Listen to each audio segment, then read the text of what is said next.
You've probably heard this story hundreds of times, seen it in movies, and read about it in textbooks as an example of the greatest self-sacrifice.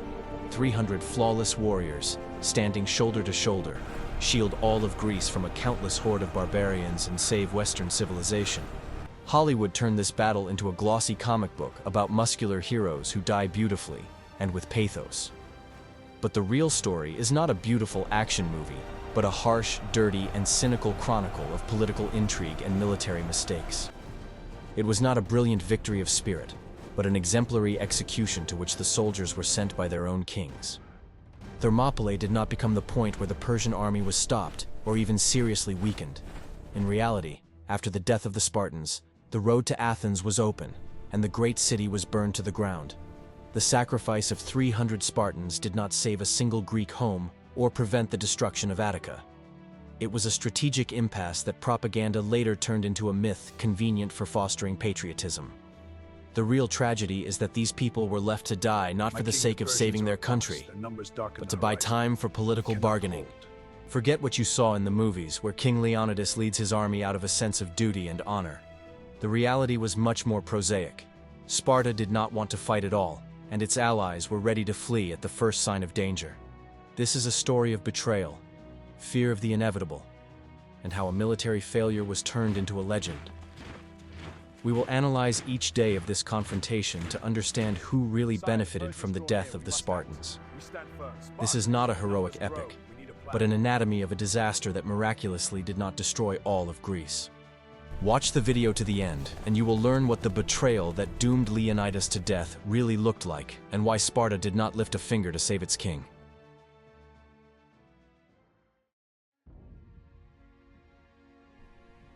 What if I told you that everything you believed was a lie? The biggest lie about Thermopylae is the claim that there were only 300 Spartans, and that they fought completely alone. It's a beautiful image for a movie, but from a military history perspective, it's complete nonsense. In fact, Leonidas commanded about 7,000 Greek hoplites from different city-states. There were Thebans, Mantineans, Corinthians, and, most importantly, large contingents from Thebes and Thespia. The Spartans were only the core of this army, its elite and command structure, but by no means its entire military force. Moreover, the Spartans themselves brought with them helots, disenfranchised slaves who served as squires and light infantry. For every Spartan hoplite, there were several helots who also died in that battle, but history chose to forget about them. It turns out that it was not 300 heroes who stood in the gorge, but an entire united army that could well have counted on a successful defense. The myth of solitude was beneficial to Sparta in order to claim all the glory for itself and obscure the participation of other Greeks. But why did Sparta, the strongest military state in Greece, send so few of its citizens to war? The official version for the other Greeks was the religious festival of Carneia, during which the Spartans were forbidden to engage in combat. This was a very convenient excuse not to risk the entire army far from home while the Persians were still far away. The Council of Ephors, which ruled Sparta, cynically used religion as a shield for its isolationist policy. They planned to defend only the Isthmus of Corinth, protecting the Peloponnese, and were prepared to surrender the rest of Greece. Leonidas understood this political situation perfectly well and knew that he was not going into battle, but on a suicidal mission. He selected only those 300 men for this campaign who already had sons to inherit their places. This was not a normal military draft, but the formation of a suicide squad whose families would not be cut off after their death. The king went to fulfill his duty, knowing that his state would not send reinforcements and had effectively written him off. It was a gesture of desperation, an attempt to somehow save Sparta's face in front of its allies, who were demanding action. The Thebans and Phocians who joined Leonidas also understood that their cities were the first in the path of the Persian army.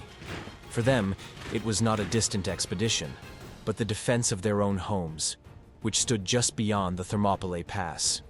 They could not afford the luxury of sitting behind walls, as the Peloponnesians planned to do. Their presence in the pass was dictated by the fear of the complete destruction of their cities, and it was these people who stood in line alongside the Spartans, taking the blows of the Persian cavalry. However, the internal tension in the Greek camp was enormous, as no one trusted each other completely. Leonidas was forced to constantly watch not only the enemy, but also his allies, to prevent them from deserting. The Thebans were considered particularly unreliable, as they were suspected of secretly sympathizing with the Persians and wanting to negotiate. This atmosphere of mistrust corroded the defense from within, no less than the fear of Xerxes' huge army. Heroism coexisted with cowardice, and lofty words about freedom with the desire to save one's own skin at any cost. It is also worth noting the role of the Delphic oracle, who predicted that Sparta would either be destroyed or mourn the death of its king. This prophecy weighed heavily on Leonidas, turning his campaign into the fulfillment of a fateful destiny rather than a strategic operation. He went to his death because the priests said so, and because the politicians who stayed at home decided so. There is nothing of the free choice that poets extol in this. It is cold calculation and religious fatalism. Sparta sacrificed a pawn, albeit a royal one, to preserve the main pieces for the game to come. Thus, the 300 Spartans are a marketing ploy of antiquity, concealing a complex coalition and dirty politics. The reality was that several thousand Greeks were trying to plug a hole in the defense created by their own rulers. And when we talk about Thermopylae, we must remember not only the Spartans, but also the thousands of forgotten warriors. They bled just as much, but did not receive a tenth of the glory that went to Leonidas's men. Do you agree with this? Please tell us what you think about whether history has unfairly forgotten the exploits of the other Greeks in favor of the beautiful legend of Sparta. Every opinion is valuable.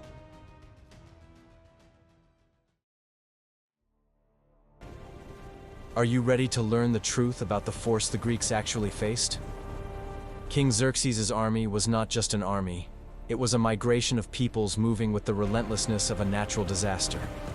Herodotus cited figures in the millions, which is certainly an exaggeration, but historians' real estimates of 200,000 to 250,000 soldiers are still staggering. For the ancient world, where city-state armies numbered in the thousands, this was an unimaginable, endless avalanche of people and equipment. The logistics of such a campaign were a complex engineering task that no other state of the time could have coped with. In order to feed and water such a horde, the Persians created giant food warehouses along the entire route years before the invasion. Rivers literally dried up when the army stopped to drink, and the surrounding lands were completely cleared of provisions. It was a machine that ground down resources with the same efficiency with which it planned to grind down Greece. The supply organization itself was a weapon demonstrating the power of an empire capable of subjugating nature. Xerxes, wanting to show that there were no obstacles for him, ordered a canal to be dug through the isthmus at Mount Athos so that his fleet would not be caught in a storm. It was a grandiose construction project designed to break the spirit of the Greeks even before the battles began. Imagine the psychological effect. The enemy changes the landscape, tears down mountains, and blocks the seas at will. The bridge across the Hellespont, built from hundreds of ships, was another symbol of imperial grandeur and technical superiority. The Greeks were confronted by a civilization at the peak of its power and technological development. The Persian army was diverse and multinational, including peoples from India to Ethiopia. There were Medes, Bactrians, Scythians, Assyrians, each with their own weapons, tactics, and fighting style. This created certain management problems, but it gave Xerxes versatility. He had archers, cavalry, chariots, and heavy infantry. However, the basis of Persian tactics was ranged combat, to shower the enemy with a hail of arrows and then finish off the demoralized survivors. They were accustomed to fighting on the open plains of Asia, where there was room for their magnificent cavalry to maneuver. For Xerxes, the campaign against Greece was not just a conquest, but a matter of honor and revenge for the defeat of his father Darius at Marathon 10 years earlier. He staked his authority by personally leading the campaign and risking leaving the capital unattended for a long time. Any delay or disruption to the schedule was perceived by him as a personal insult and a challenge to his divine authority. That is why Thermopylae became such a painful thorn in his side. The great king was stuck in front of some rustic wall. The Persians carried not only weapons but also gold, with which they generously bribed the Greek cities in the north. Seeing this power, many city-states preferred to give earth and water, recognizing the king's authority without a fight. Thessaly, Macedonia, and Thrace were already under Xerxes' heel, and their warriors swelled the ranks of his army. Greece was not united, and half the country was effectively on the side of the invaders, which made Leonidas's situation even more hopeless. The psychological pressure was enormous. It seemed that resistance to this force was contrary to common sense. The Persian fleet sailed parallel to the land army, providing cover and supplies from the sea. It was a gigantic armada of more than 1,000 ships that blocked the horizon. Xerxes' strategy was complex. Strikes from land and sea were supposed to break through the Greek defenses and prevent the cities from helping each other. But it was precisely this dependence on the sea and the enormous size of the army that became the Persians' Achilles' heel. In the narrow gorges of Greece, numerical superiority lost its significance, turning into a logistical nightmare. Xerxes was sure that the Greeks would run away at the sight of his army, and at first he even waited a few days, giving them a chance to leave. He couldn't understand the mindset of these people who decided to stand to the death against a force capable of wiping them out. To him, it was irrational stubbornness bordering on madness, which only irritated the ruler of the world. The greatness of the Persian army was both its main strength and its main weakness. It was too huge to be flexible and too dependent on supplies to wage a long war in a resource-poor country. Xerxes brought a hammer with him to crack the nut, but that hammer proved too heavy to swing in the narrow passes. And yet, looking at this armada, any reasonable person of the time would have bet all their money on a Persian victory. Can the size of an army guarantee victory if the terrain works against it?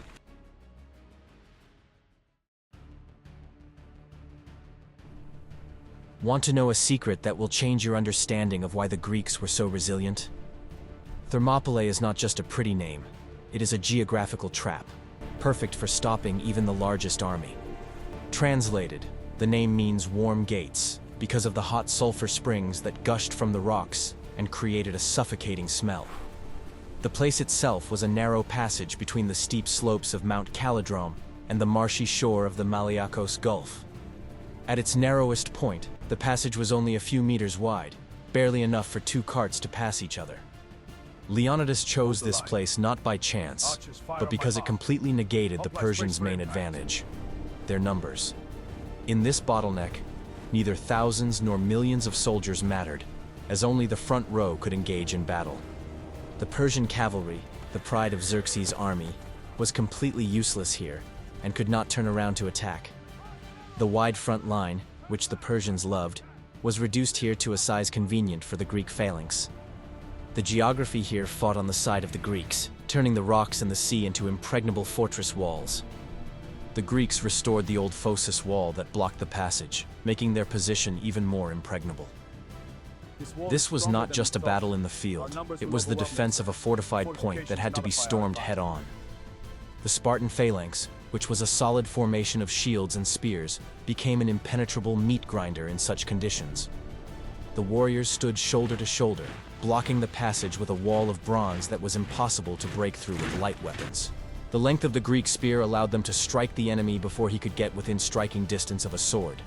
The Persians, accustomed to open spaces and maneuverable warfare, found themselves in a situation where their tactics did not work. Their short spears and woven shields were unsuitable for a head-on collision with heavy infantry in a confined space. They could not outflank the Greeks, nor could they use their numerical superiority to encircle them. They had to charge straight into the spears, stepping over the bodies of their own comrades, which quickly undermined their morale. This was a classic example of how the choice of battlefield determines the outcome of a battle even before the first blow is struck. Leonidas brilliantly used the principle of rotating his troops, constantly replacing tired fighters with fresh forces from the rear. In a narrow passage, this was easy to organize. While some were fighting, others were resting and eating just a couple of 100 meters behind. This allowed the Greeks to conserve their strength and maintain a high intensity of combat throughout the day, while the Persians quickly ran out of steam. Persian commanders drove their soldiers forward with whips because no one wanted to voluntarily enter this narrow death trap. It is important to note that the Greeks knew this area thoroughly, while for the Persians it was foreign and unfamiliar territory. The marshes on the seashore were treacherous, and many Persians, trying to bypass the wall by water, simply drowned in the quagmire under the weight of their armor. Rocks hung overhead, and any careless movement could trigger a rockfall. The very nature of Greece came to the defense of its inhabitants, creating ideal conditions for defense with small forces. However, this position had one critical flaw, which Leonidas knew about but hoped the Persians would not find. There was a mountain path that bypassed the gorge along the slopes of Kallidromos, known only to local shepherds. To cover this rear, Leonidas sent 1,000 Phocians there, warriors from a local tribe who were to guard the path. This was the weak link in the geometry of death, a bet that the enemy would not look for difficult paths in the mountains. Thus, the success of the first days of the battle was due not only to the courage of the Spartans, but also to cold tactical calculation. Leonidas turned geography into a weapon, forcing Xerxes to play by his rules in an inconvenient place. It was a lesson in using the landscape that has been included in all military strategy textbooks. But even the perfect position cannot hold forever if the enemy finds the key to the back door. Would you risk everything by relying on just one narrow path? Don't forget to like this if you enjoy analyzing the tactics of ancient battles.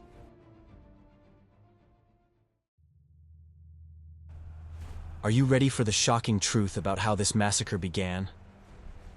Xerxes was so confident in his superiority that he simply waited for the Greeks to get scared and leave for the first 4 days. When that didn't happen, he furiously sent the Medes and Scythians to attack with orders to take these insolent people alive. The emperor believed that this would be an easy police operation to disperse the crowd, not a real battle. But what the Persians saw shocked them. Their arrows bounced off the bronze shields or stuck in them without causing any damage. The first attack ended in bloodshed because the Persians' light weapons could not pierce the Greek armor. The Medes rushed at the phalanx with courage, but their short Akinakes swords could not reach the Greeks because of the forest of long spears. The Spartans stood like a monolith, methodically killing everyone who came within striking distance. It was a clash of two different military technologies, the heavy armor of antiquity against light infantry. The narrow front line meant that the Persians simply crushed each other, unable to swing their weapons. The Spartans used a cunning tactical maneuver. They pretended to falter and began to retreat in panic. The Persians, seeing the backs of their enemies, broke formation and rushed in pursuit with joyful cries, losing all caution. At that moment, the Spartans, on a single command, turned into a tight formation and met the scattered enemies with a wall of shields. This maneuver was repeated several times, and each time the Persians fell for it, suffering monstrous losses. Discipline and drill allowed the Greeks to perform such complex maneuvers in the heat of battle. The field in front of the wall was quickly littered with mountains of corpses, which prevented the next waves of attackers from advancing. The Persians had to climb over the bodies of their comrades, slipping in blood, which made them easy targets. The Greeks, on the other hand, worked like a well-oiled machine, delivering precise stabbing blows to the unprotected faces and necks of their enemies. The physical strength and endurance of the Spartans, trained in the harsh Agag system, gave them a huge advantage in hand-to-hand combat. They never tired of killing, while the Persians quickly lost their fighting spirit due to the futility of their attacks. Xerxes, watching the battle from his high throne, jumped up in horror 3 times as he saw his best troops being destroyed. He could not believe that a handful of people could stop his army, which had conquered half the world. It was a blow to his pride and authority as a god king who could not cope with a bunch of rebels. His generals were at a loss, as the usual tactics of warfare simply did not work here. The assault turned into a methodical extermination of the attackers, without the slightest progress for the Persians. Greek armor, a hoplon, heavy shield, closed helmet, and greaves, made the hoplite resemble a tank of that time.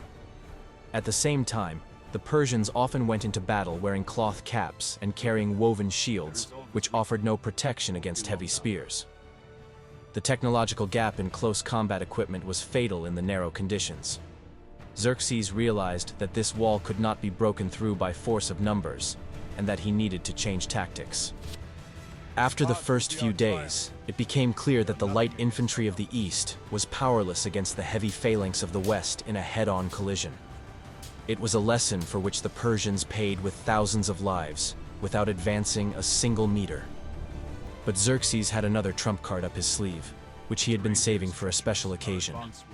Why, despite having the best weapons, did the Greeks still realize that they would lose this war of attrition?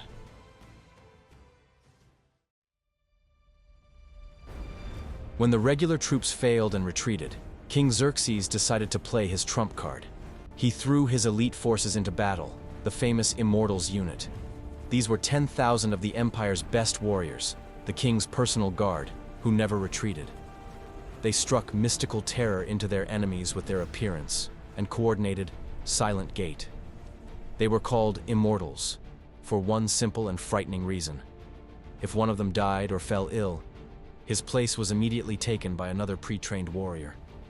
The size of the unit was always artificially maintained at exactly 10,000 men, creating the illusion of eternity. They were superbly equipped for their time and region. Under their luxurious clothes, they wore reliable scale armor that sparkled in the sun. Each of them was a true master of combat, having gone through the harsh school of survival. It seemed that these professional killers would surely wipe out the Greek militia in a matter of minutes. However, in the narrow pass of Thermopylae, even this renowned elite faced the same problems as ordinary conscripts. Their spears were significantly shorter than the Greek ones, which proved to be a fatal flaw in close combat. They simply could not break through the dense phalanx formation without exposing themselves to the deadly blows of the enemy's long spears. The Immortals were accustomed to maneuverable combat in open spaces where there was room to swing their weapons. There, they could demonstrate their high individual fencing skills and agility. Here, however, they were literally trapped in a vice by sheer cliffs, deprived of the opportunity to display their deadly art. They died in this crush as senselessly as the other soldiers before them. Only their armor was richer, and death was much more offensive and painful to the king's pride. The Spartans met the attack of the Immortals with cold fury, realizing that they were finally facing a worthy opponent. The battle became even more fierce, bloody, and protracted than in previous days. But the Greek wall of shields did not budge an inch under the onslaught of the royal guard. The Greeks used their physical mass and the weight of their armor to literally push the Persians back. They threw their enemies off steep cliffs into the sea or trampled them into the bloody mud beneath their feet. The myth of the invincibility of Xerxes' guard was crumbling before the eyes of the entire Persian army. For the ordinary Persian soldiers, it was a severe psychological shock. They saw that their living gods of war were powerless against simple Greek men. The Immortals suffered heavy losses, which was completely unheard of for this privileged unit. Xerxes, watching the battle from his high throne, was in a real rage. He saw the best of his army being senselessly ground into dust without any visible result. In the end, he ordered them to retreat in order to save at least the remnants of his precious guard. With this order, the king effectively admitted his tactical defeat that day. It became clear that no force could take this narrow gorge in a head-on attack, even if you were 3 times immortal. The confrontation reached a dead end, and the Persian command urgently needed an unconventional solution. This episode clearly demonstrated an important lesson of war to all participants. Even the most highly publicized and expensive elite is worthless if the conditions of battle are not suitable for its tactics. The Spartans proved with their steadfastness that iron discipline and unity are more important than individual skill and impressive titles. But despite their success, time was inexorably working against the Greeks. They were exhausted from endless slaughter, their spears were breaking against the shields of their enemies, and their wounds were piling up. Xerxes could afford to change regiments, throwing fresh forces into battle every hour. Leonidas, on the other hand, had fewer and fewer men with each passing hour, and there was no one to replace them.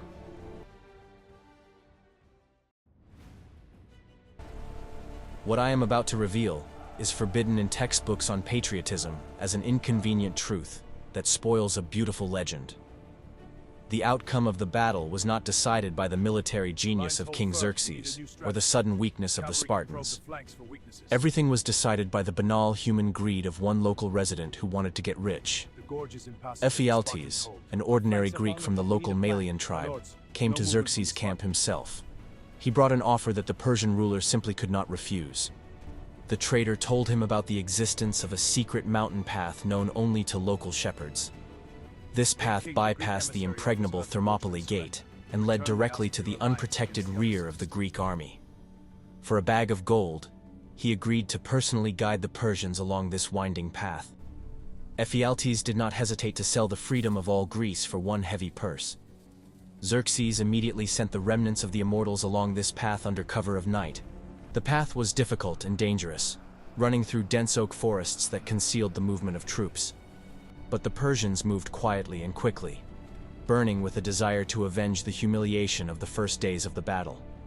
At dawn, they unexpectedly stumbled upon the very Phocians whom Leonidas had wisely placed to guard the path.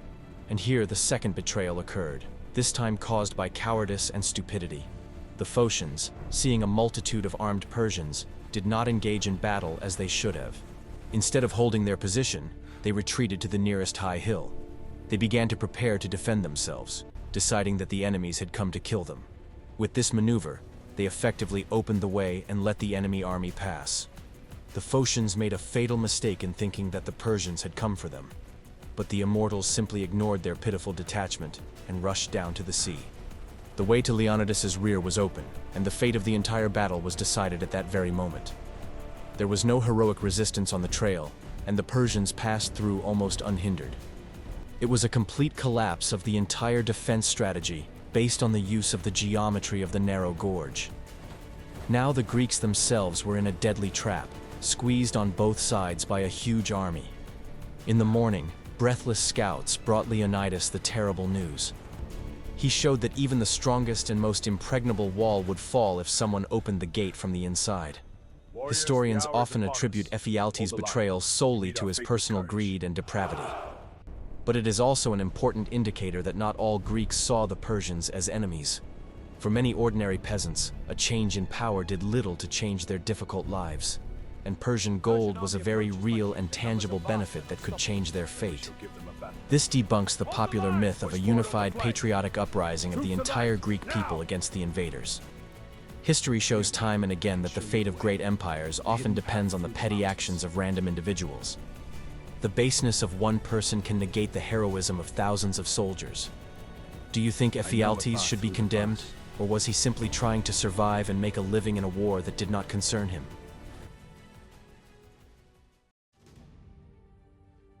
When scouts reported that encirclement was inevitable, Leonidas immediately convened a military council. The situation in the Greek camp had reached a boiling point, and heated arguments arose among the commanders about what to do next. Many strategists insisted on an immediate and complete retreat of all forces in order to preserve the united army for future battles in more favorable positions. They understood that remaining in the gorge while the enemy entered their rear would mean certain death for all 7,000 warriors. At this critical moment, Leonidas made a difficult decision that historians and tacticians have been discussing for thousands of years. He ordered the main allied forces to leave immediately and return to their cities. The Spartan king disbanded most of the army, saving the Greeks from senseless and complete destruction in a fiery cauldron. It was a harsh but utterly pragmatic move by an experienced commander. Why destroy thousands of capable men when the strategic position was already hopelessly lost? However, Leonidas himself refused to leave Thermopylae. Together with his 300 personal guards, 700 Thespian soldiers under the command of the brave Demophilus voluntarily remained. 400 Thebans also remained in the gorge. Herodotus claimed that Leonidas held them almost as hostages, so that Thebes would not side with the Persians. However, at the decisive moment, they still joined the battle with the rest, so their role cannot be discounted. Why did the king decide to stay, knowing that this was the end? There are many versions, and each of them has a right to exist. Some say it was the fulfillment of an ancient prophecy, that Sparta would either lose its king or be destroyed. Others point to the harsh laws of Lycurgus, which strictly forbade Spartans from retreating from the battlefield. But the truth most likely lies in military necessity.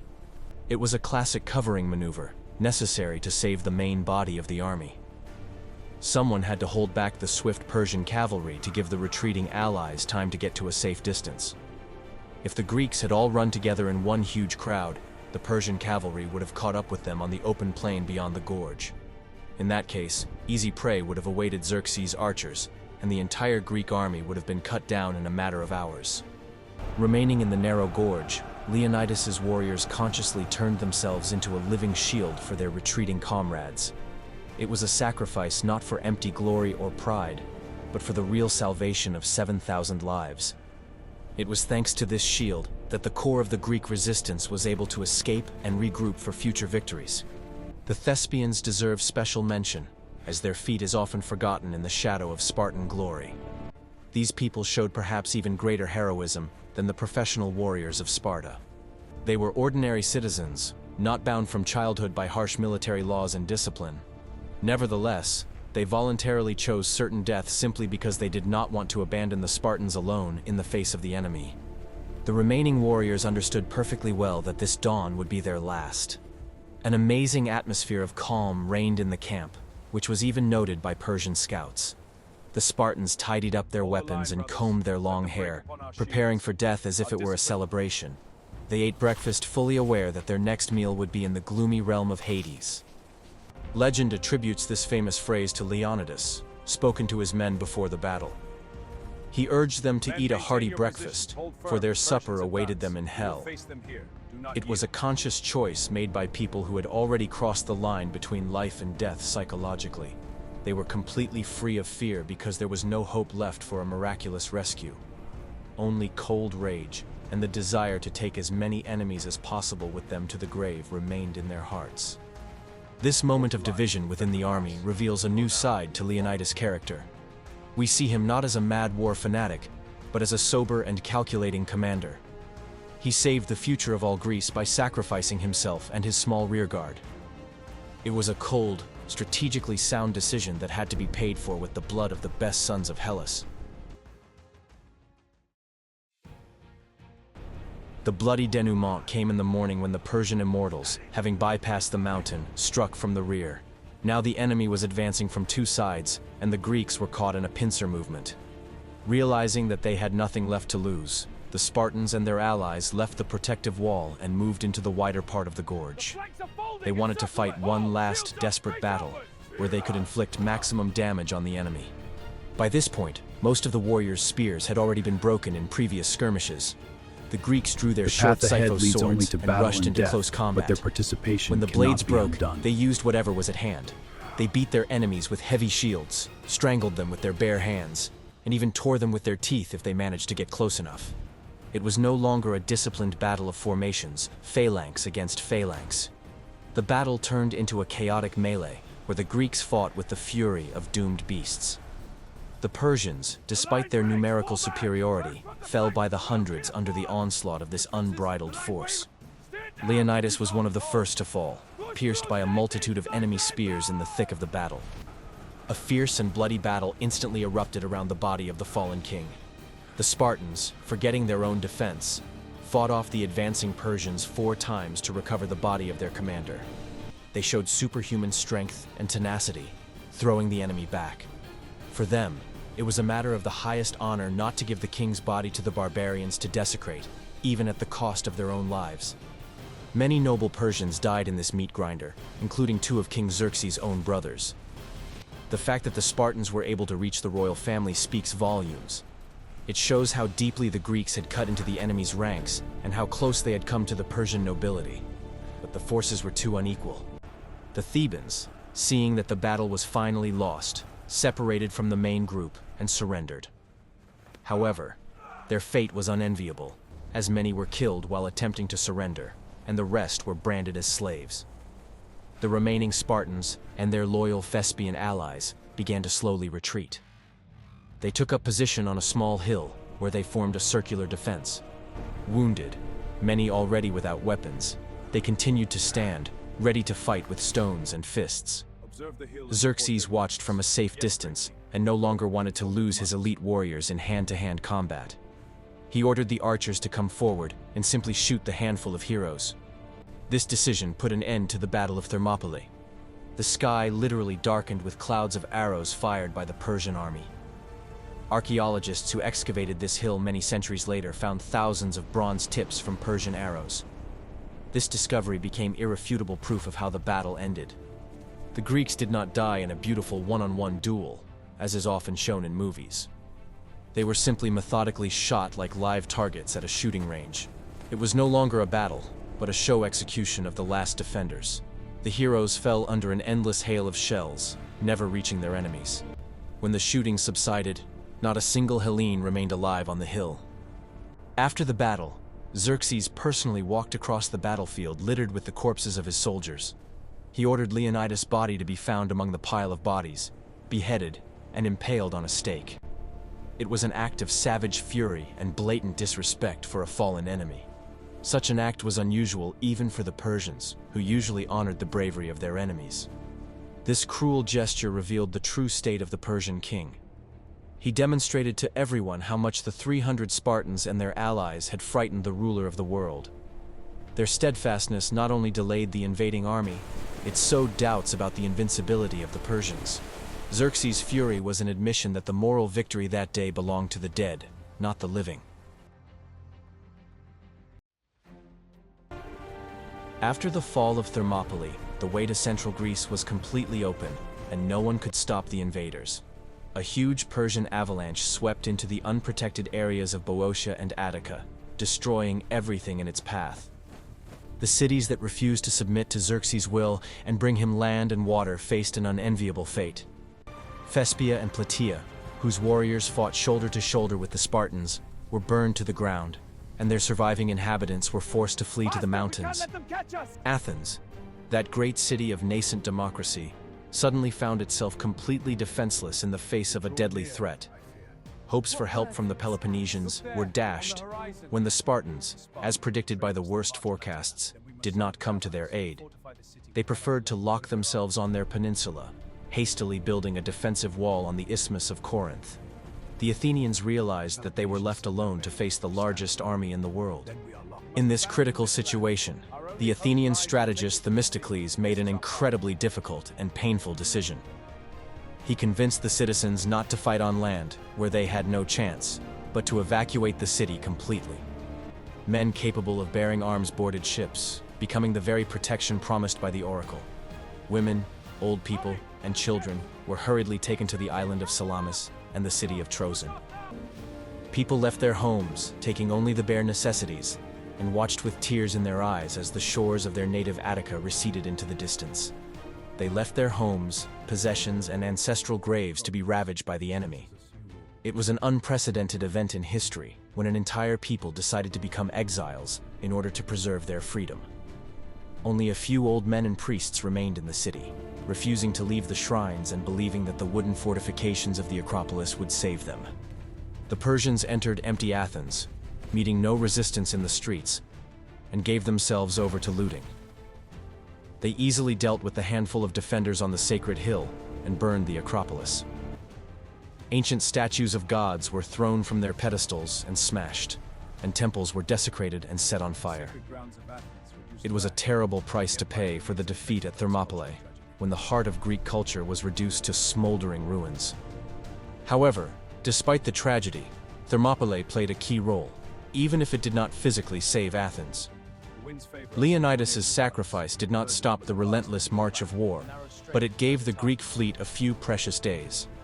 Thanks to the delay of the Persians in the gorge, the combined fleet was able to retreat in an orderly fashion from Cape Artemisium to the island of Salamis. It was there, in the narrow straits, that the further fate of the entire war was to be decided. Had it not been for this delay of the Persians at Thermopylae, the Greek fleet could have been caught off guard in the open sea or in the narrow straits of Euboea, where it would have been destroyed. The destruction of Athens came as a real shock to the entire Greek world, which watched the glow of the fires from neighboring islands. It clearly showed that the Persians had not come simply for tribute or formal submission. Tactically, the Battle of Thermopylae was an unqualified failure, as the pass was surrendered and the road to Athens was open. But strategically, it set off a chain of events that ultimately led to the triumph at Salamis and the final victory at Plataea. Athens burned so that Greece could survive and rise from the ashes even greater than before. Information warfare and the battle for memory are often no less important than actual battles on the battlefield. After the final victory of the Hellenes in the Greco-Persian Wars, Sparta and the rest of Greece needed to make sense of what had happened. It was necessary to justify the heavy defeat in the gorge and the tragic death of one of the two kings. Society needed not a story of failure, but an inspiring example, so a heroic myth began to be fashioned out of the tragedy. The famous poet Simonides wrote an epitaph carved on a stone erected at the site of the battle. These words are known throughout the world. Traveler, Go and tell our citizens in Lacedaemon that, keeping their commandments, we fell here with our bones. These simple but powerful lines forever transformed a military defeat into the highest manifestation of loyalty to duty and law. The text emphasized that the soldiers died not because they were weaker, but because they remained true to their oath. Greek propaganda placed a strong emphasis on the moral victory of spirit over matter. The main message was that the Spartans did not lose the battle, they simply died, refusing to retreat. This became the ideal of military behavior and the standard of courage for many centuries to come. At the same time, history gradually began to be cleansed of inconvenient details that interfered with the beautiful picture. The 700 Phocidians who died there voluntarily were gradually forgotten, pushed into the background. The story of the 300 Spartans sounded much more concise, powerful, and better suited to glorifying Sparta. The Helots, light infantrymen who also died in that battle, were completely erased from history as people unworthy of mention in the chronicles. The myth became pure, distilled, and incredibly convenient for the patriotic education of young people. We forget that real people died there in mud, fear, and unbearable pain, suffering from thirst and heat. They were betrayed by their politicians, who did not send reinforcements, and by the locals, who showed the enemy a bypass trail. Reality is always more complex, frightening, and tragic than any myth. But it is in this unattractive truth that the real, not fictional human drama of self-sacrifice lies. The memory of Thermopylae lives on after thousands of years because people desperately want to believe in a higher meaning. It is important for us to know that it is possible to lose a battle, to lose one's life, but at the same time, to gain immortality and glory. And perhaps in this sense, King Leonidas did indeed win a complete victory over Xerxes. Today, his name is known to everyone, from school children to the elderly, in all corners of the planet. And the powerful Xerxes remained in history only as the man who killed Leonidas. The story of the 300 Spartans is not a fairy tale about superheroes, but a cruel lesson in real politics and war. It is a story about how a small group of people were forced to correct the mistakes of a grand strategy at the cost of their lives. They did not save Greece that day. They did not stop the Persians, but they set a standard of courage that cannot be surpassed. Their sacrifice was cynically exploited by Sparta, but for the warriors themselves, it was an act of supreme personal freedom, choosing death on their own terms rather than slavery. The cruel truth of Thermopylae is that the heroism of some is almost always the result of the betrayal or incompetence of others. Would you like us to dissect other great historical myths and reveal what lies behind their facade? Write in the comments which battle we should dissect next, Marathon or perhaps Stalingrad. And be sure to subscribe to the channel so you don't miss the truth that they won't tell you in school.